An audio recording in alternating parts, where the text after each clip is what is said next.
హర హర మహాదేవ్.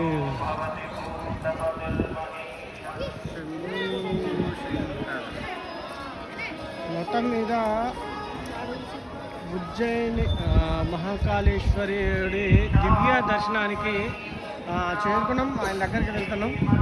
చూడండి, ఈ కాశీ కారిడార్ ఎలా అయితే నిర్మితమైందో కాశీలో, అలాగే ఇక్కడ ఉజ్జయిన్ కారిడార్ కూడా అంతా అద్భుతంగా మోదీ గారు నిర్మించారు. దేశంలో పలు చోట్ల దేవాలయాలు బీజేపీ వచ్చిన తర్వాత అద్భుతంగా చూడటానికి ఎంతో ఆహ్లాదకరంగా, ఆనందంగా మా దేవతల దర్శనానికి వెళ్తున్నాం అననే ఒక గొప్ప అనుభూతి కలుగుతుంది. ఆ రీతిలో కారిడార్ నిర్మాణం చేశారు.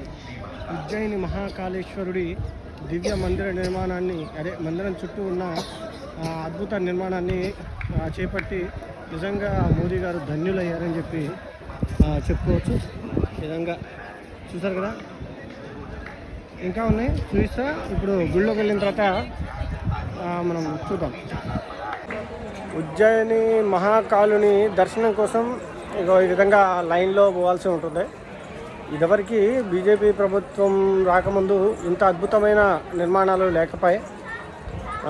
ఆయన దగ్గరికి వెళ్ళడానికి సరే, ప్రతి గుడిలో కాంగ్రెస్ హయాంలో ప్రతి దేవాలయం దగ్గర అసలు మనుషులు బాధ కలిగే విధంగా మా దేవాలయాల ప్రాంగణాలు ఈ విధంగా ఉన్నాయా అనే బాధ ఉండేది.